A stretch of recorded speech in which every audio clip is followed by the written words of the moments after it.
Hola, buenos días. Mi nombre es Miguel Acosta y hoy vamos a hablar un poco sobre la representación y la cultura audiovisual.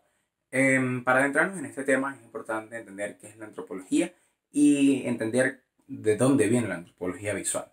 La antropología es la ciencia que estudia de dónde viene el ser humano, la cultura que lo rodea y busca darle una razón integral, básicamente, al ser humano. Em, y la antropología visual básicamente es el entendimiento de las imágenes que rodean al ser humano en su debido contexto. Uno de los más grandes ejemplos de la antropología visual sería el documental de La Nutella Esquimal. Ahora es de suma importancia hablar sobre la dualidad de las imágenes. Es de suma importancia entender que las imágenes eh, se pueden entender como el signo o la representación de algo. Cuando intentamos o buscamos cuáles son las primeras imágenes que se toman hechas por el hombre, las primeras imágenes que encontramos son las pinturas rupestres. Estas pinturas que de una manera u otra narraban cómo era la vida del hombre en la cueva. Eh, y podemos ver cómo estas pinturas básicamente tratan desde el hombre en sí, la luna, las estrellas y los animales que intentaban cazar para sobrevivir. Con el paso del tiempo, vemos y la antropología investiga y descubre que existe una diferencia entre el significado de la imagen para un hombre de ciencias como para un hombre religioso. Es sumamente importante entender que la imagen, de una manera u otra, en el pasado y todavía hoy en día, tiene altas significaciones, en algunos casos, no en todos, religiosas. Eh, También en el pasado se tenían que los sueños del hombre, él no los podía separar de lo que era la realidad. Pero con el paso del tiempo, el hombre consigue una identidad un poco más madura y discierne que estos sueños no es una realidad, no es, vamos a decirlo, ese reflejo es simplemente producto de su mente y su psique. También es sumamente importante entender que la antropología clásica, que viene ya hacia el siglo XVIII, XIX y siglo XX, busca la relación entre el humano y la imagen. Eh, es también sumamente importante entender que el contexto en este siglo era sumamente religioso y cómo ciertas imágenes, en especial las religiosas, eh, vamos a hablar, por ejemplo, de Cristo, Cristo en la cruz, cómo esta imagen tenía una alta representación simbólica. Y como mencioné anteriormente, como para los hombres de ciencia, simplemente era, ellos sabían que, bueno, representa un ideal, pero para esta persona religiosa, esto era su ideal y separarlo de una imagen a lo que representa era muy difícil para ellos. Además, es de suma importancia también hablar sobre lo que es el pensamiento simbólico. Este reúne el aspecto cognitivo para así moldearlo a las emociones. Para explicarlo de una manera un poco más sencilla, básicamente los símbolos le vamos a dar un significado dependiendo de nuestras referencias culturales o nuestras vivencias o nuestra idiosincrasia, como se quiera llamar. Todas estas cosas son distintas, pero todas estas moldan nuestra manera de ser, nuestra manera de pensar y cómo vamos a interpretar las cosas. Un ejemplo claro sobre el entendimiento de un símbolo es cuando por lo menos nosotros, personas del occidente, vemos la Cruz Roja. Nosotros sabemos que es una organización sin fines de lucro que busca ayudar a las personas que necesiten servicio médico.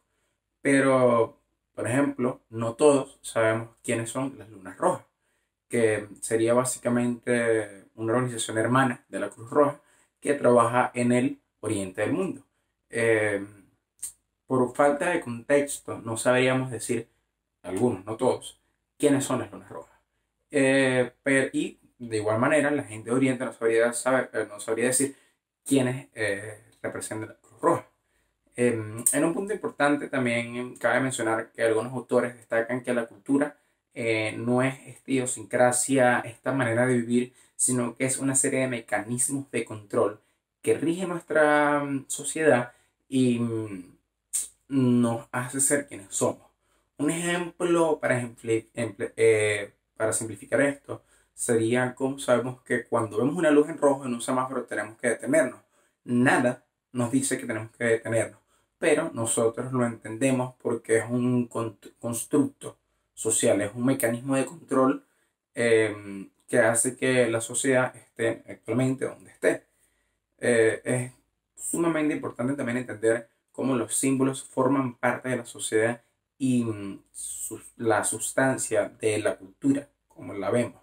Em, como símbolos como los símbolos de tráfico, o como la Cruz Roja, o como diversas cosas, como cuando vemos a dos personas hablando y vemos que estas están muy cerca, nosotros suponemos, nosotros sabemos, estas personas son cercanas porque están juntas.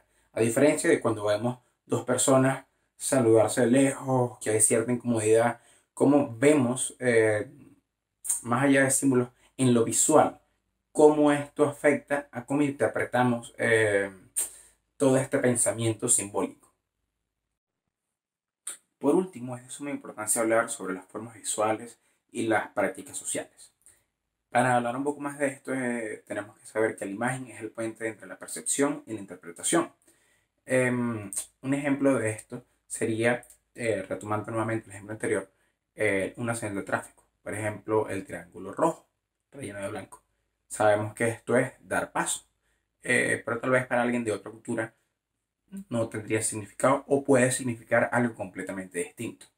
Es por esto que la representación visual siempre va a depender de nuestra cultura, de nuestras vivencias, de toda nuestra educación y todo lo que hayamos vivido de una manera u otra. También es importante hablar sobre la aproximación simbólica, que es básicamente lo mismo, lo último que acabamos de decir, cómo la imagen va a variar su significado dependiendo de lo que hayamos entendido, y la aproximación semiótica, que sería directamente el significante de esto que se está observando. Em, por dar un ejemplo, si vemos o pensamos en una mesa, sabemos que una mesa es un lugar donde nos podemos posar nuestros brazos y podemos poner cosas. Pero si vemos o buscamos el significante en un libro, un diccionario, por ejemplo, el significado, podemos ver que es bueno, algo para apoyar, pero ¿cómo puede ser esta mesa o este objeto en el que estemos pensando? Puede ser de muchas maneras y esto va a depender de de cómo nosotros hayamos vivido y de cómo hayamos conocido la mesa. Una mesa puede tener una pata, puede tener dos, puede tener tres, puede tener hasta más patas. Simplemente puede ser un punto de apoyo en una pared y puede seguir siendo una mesa. Entonces, esto va a cambiar, pero el significante siempre va a ser el mismo.